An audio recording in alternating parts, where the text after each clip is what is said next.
Okay, so you're thinking about taking the plunge, Into the world of multifamily investing. right? Maybe you've got your eye on Indianapolis. It's a hot market right now. Yeah, and figuring out the whole financing thing can be, A little intimidating. yeah, especially if you're a first-time investor. Absolutely. But that's what we're here for today. To break it down, Make it simple. we've got this great article to guide us Financing your first apartment building purchase in Indianapolis. by Cara Conde, who's like a total rock star agent in Indy. He knows her stuff for sure. Fresh off the press, too. March 19th, 2025. So it's got all the latest info. Yep. So by the end of this deep dive, We'll know exactly how financing works. what makes Indianapolis so special right now? And you'll have a real plan to get started. Your confidence will be through the roof. Ready to buy that first apartment building. So let's jump right in. First things first, why Indianapolis? Yeah. Why Indy? Cara Conde makes a really strong case for it. Oh, yeah. The numbers don't lie. Okay, so in 2024, rental demand shot up by 7%. That's huge. A ton of new renters looking for places, And the population's booming, too, over 876,000. with like 15,000 new people moving in every year. So where are all these people coming from? Jobs, mainly the job market in Indy is on fire. The article mentions a 2.1% increase in jobs just in 2024. Driven by companies like Salesforce and FedEx. Big names in tech and logistics. More jobs equals more people needing a place to live. Makes sense? And you know what else? The rental vacancy rate is super healthy. How healthy are we talking? CBRE data in the article says it's around 6%. That's really good. So units are getting filled quickly. Yeah, landlords are happy. For sure, but here's the real kicker for investors. The price per unit in Indianapolis is actually affordable. Compared to other cities, it's a steal. You're looking at maybe $80,000 to $120,000 per unit. In Chicago or Denver, you'd be paying double that easy. $180,000 to $200,000 per unit. That's a big difference. It can seriously impact your returns. So Indianapolis gives you that lower barrier to entry, And Cara Conde even digs into specific neighborhoods in the article, where the potential is really high. like Fountain Square. The artsy cool spot. Rents there have gone up 10% since 2022. A one-bedroom's going for about $1,200 a month.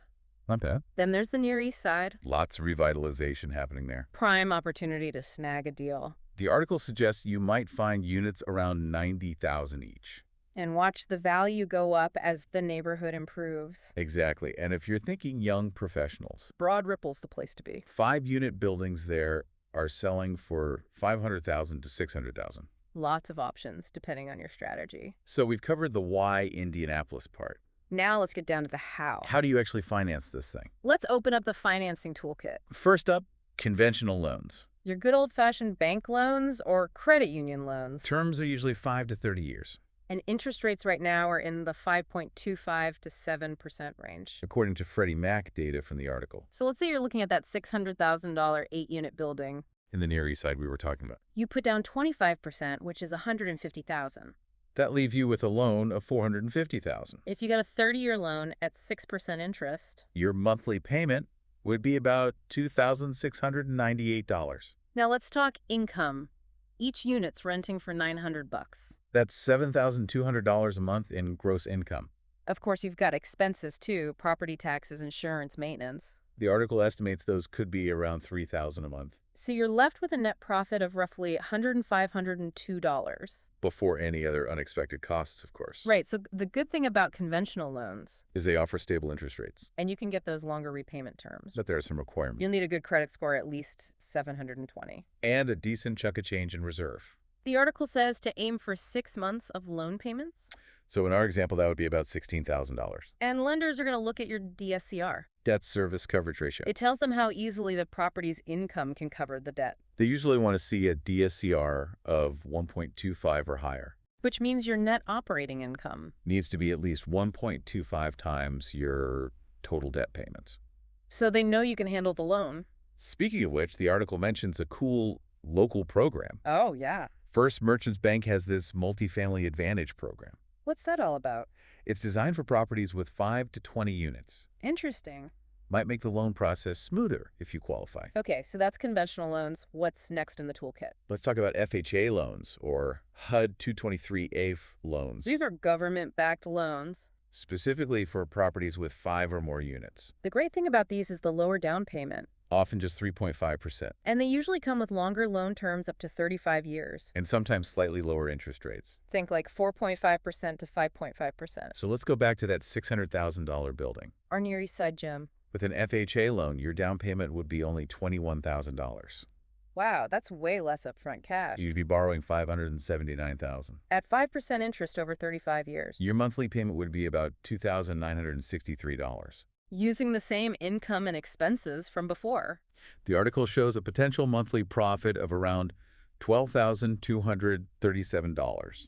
So that lower down payment is a big win for first-time investors. For sure. Plus, a lot of these FHA loans are non-recourse.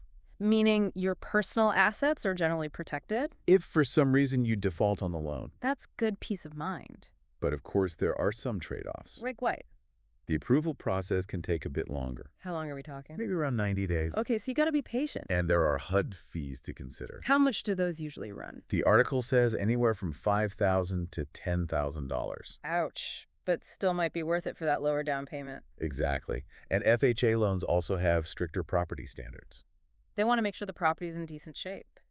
No major deferred maintenance issues. So you can't just buy any old fixer-upper? The article even outlines the general timeline. Lay it on me. You apply on day 1. Okay, Appraisal happens around day 15. got it. HUD review comes around day 45. Makes sense. And closing's usually between days 75 and 90. So it's a longer process. But for that lower barrier to entry, it might be worth it. Okay, so we got conventional loans, we've got FHA loans. What's the next tool in our arsenal? Bridge loans, baby. Short-term financing to bridge the gap. Usually for 6 to 24 months.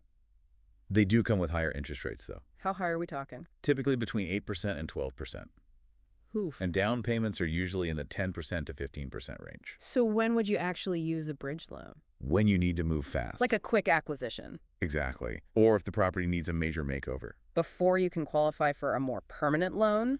The article uses the example of a $450,000 fixer-upper. 6 units in Fountain Square. With a 15% down payment, you'd be putting down $67,500. Leaving you to borrow $382,500. At a 10% interest-only rate. Your monthly payment would be around $3,188. Interest only is common with bridge loans. So you're just covering the interest during that short period. Then you fix up the property, raise those rents. And refinance into a longer-term, lower-interest loan. That's the strategy. So the speed is the big advantage with bridge loans. They can close super fast, like 10 to 20 days. That's awesome if you need to jump on an opportunity. But that high interest rate can cost you. Especially if you're not careful. The article even mentions a local lender.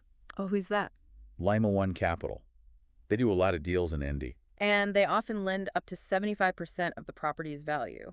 So they're definitely worth checking out. Okay, so bridge loans, speed and flexibility, but at a cost. Right. And then we have our final financing option. Hard money loans, the last resort. These come from private lenders, not traditional banks. And they're generally for 6 to 18 months. Short-term and high risk. Which means they come with the highest interest rates. We're talking 10% to 15%. You'll also need a hefty down payment. The article mentions LTVs of 65 to 75%.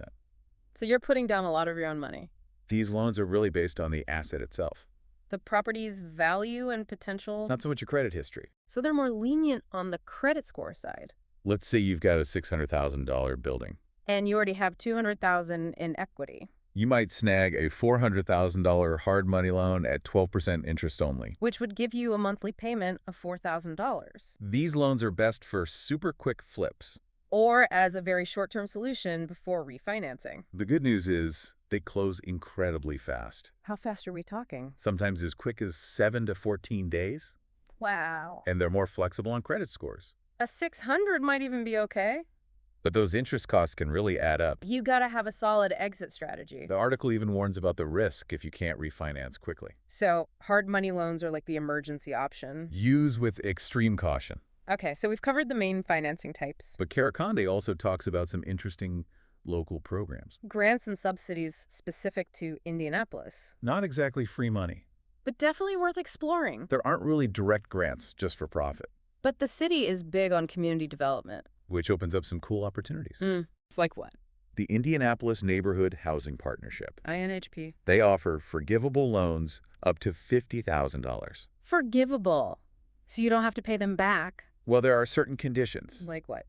Your project needs to include affordable housing. Makes sense. For example, you might have to rent out 50% of your units, To households earning less than 80% of the area median income. which is about $54,000 for a family of 4. So let's say you're buying that $600,000 building. And you qualify for a $50,000 INHP loan. That basically reduces your upfront costs. It's a huge help for first-time buyers. How do you apply for this INHP thing? You can find info and apply on their website, inhp.org. Okay, You'll need to attend a 2-hour workshop, no problem. and the approval process takes 30 to 45 days. Sounds manageable. Then there's LISC Indianapolis, What do they offer? grants for projects with a community benefit, How much are we talking? anywhere from $25,000 to $100,000. Wow, that's serious money. The article even mentions a case study. Oh, tell me about it. A 10-unit rehab in the Near East Side got a $75,000 grant, Nice. but they had to cap rents at $800 per unit for 5 years. To keep those units affordable. Makes sense if you're looking for that kind of impact. Where can I find out more about LISC? Their website is lisciindianapolis.org. I'll check it out. They usually take about 60 days to review applications. Good to know. And then we've got the low-income housing tax credits. LHTC, These are administered by the IHCDA. Indiana Housing and Community Development Authority. They can be a huge financial advantage. How so? They can provide up to 9% in annual tax credits. On your development costs. So on a $600,000 project, that could be $54,000 per year. That's significant. But they are competitive. I bet. And there's a May 2025 deadline mentioned in the article. So gotta act fast.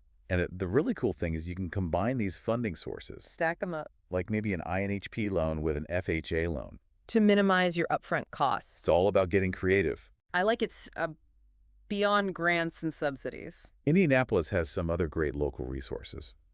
Tell me more. The IHCDA has a multifamily financing program. What's that about? They offer loans up to $1 million. With low interest rates, 3.5 to 4%, Not bad. and 20-year repayment terms. Sounds like a good option for a long-term hold. They gave an example of a $500,000 loan. With a monthly payment of about $2,650. Pretty manageable. Okay, what else? The Indy Chamber has a capital access program. What do they do? They help with SBA 504 loans. Those are good for lower down payments, right? Yeah, typically around 10%. So on a $600,000 property, that's only $60,000 down. And they come with 20-year fixed interest rates. Around 5%, according to the article. You can find more info on their website, indychamber.com. I'll add that to my list. And for networking and learning from others, Meeting the people in the trenches. you got to check out CRAI. Central Indiana Real Estate Investors Association. They have monthly meetups at the Indy Library. Sounds fun. They even have an event coming up on March 25th, 2025.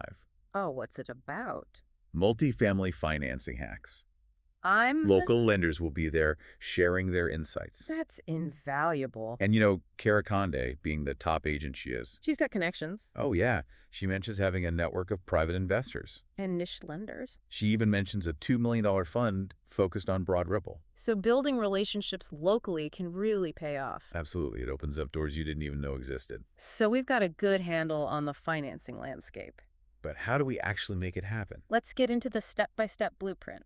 Cara Conde lays it out nicely in the article. Step 1, know your numbers. Get a clear picture of your finances. Check your credit score first and foremost. You'll need at least a 680 for FHA loans. And 720 for most conventional loans. Get your free credit report from annualcreditreport.com. See where you stand. And cash reserves are crucial. How much should you have saved up?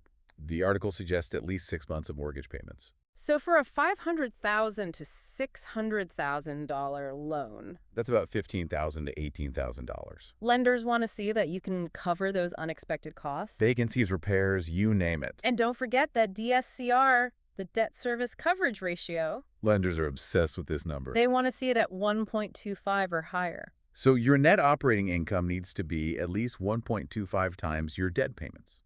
They want to make sure the property can actually support the loan. The article gives a helpful example. Hit me with it. If your property brings in $7,200 a month, And your total monthly debt payment is $2,963. your DSCR is 2.43, which is fantastic. The lender's dream. So give yourself about a week or two to gather all your financial docs. Okay, step 1, complete. What's next? Step 2, find the right property. The hunt is on. But it's not just about finding a building you like. You got to crunch the numbers. The article suggests setting a cash flow goal, How much are we aiming for per unit? somewhere between $100 and $150 per month.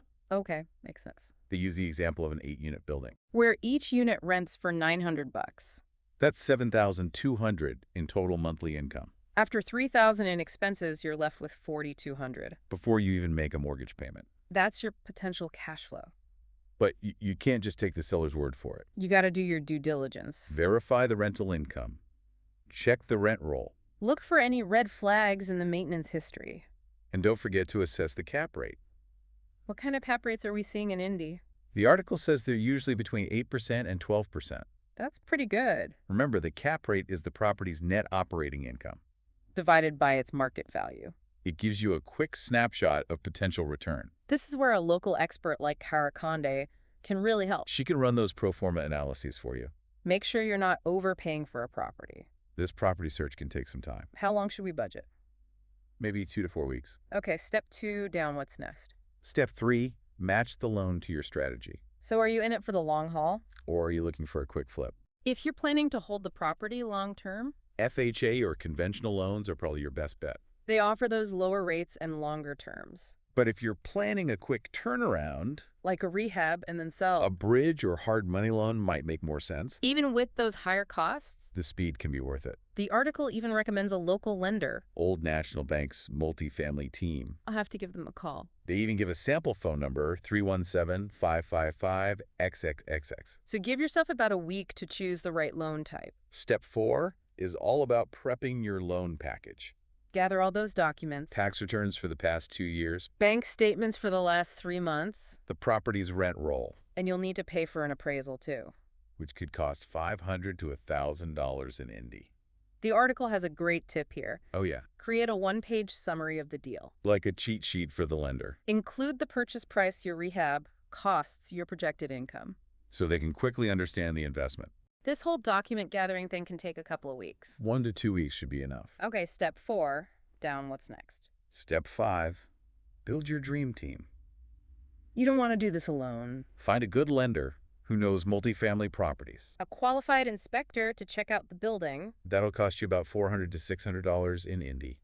and a good real estate attorney. Expect to pay $1,000 to $2,000 for their services, But they're worth every penny. especially a local expert like Cara Conde. She'll know the ins and outs of the Indianapolis market. Help you spot potential issues, Zoning restrictions, unpermitted work. things an outsider might miss, So this team building is an ongoing process. throughout the entire purchase. Okay, last step, step 6. Close with confidence. We're almost there. Be prepared for those closing costs. How much should we budget for that? The article says 2 to 5% of the loan amount. So on a $600,000 loan? That could be $12,000 to $30,000. Plus you've got title insurance, lender fees? The title insurance could be around $1,500, Lender fees might be another $2,000. and the closing timeline depends on the loan type. Makes sense. Conventional loans usually take about 45 days to close. Okay. FHA loans take longer, 75 to 90 days. Because of all that extra government stuff, Ride and bridge or hard money loans, those close super fast. 10 to 20 days. Speed is key. Cara Conde also shares some pro tips in the article. Insider knowledge. She talks about cap rates again. She's a big fan of those Indianapolis cap rates. They're usually 8 to 12%. Higher than the national average. She gives an example. Let's hear it. A $600,000 building with $60,000 in net operating income, That's a 10% cap rate. which is solid for Indy, She also talks about value add strategies making smart renovations to boost your income. and increase the property's value. She suggests that a $30,000 investment in upgrades On an 8-unit building, could allow you to raise rents by $100 per unit. bringing in an extra $9,600 per year. At a 12% cap rate, that could increase the property's value by $80,000.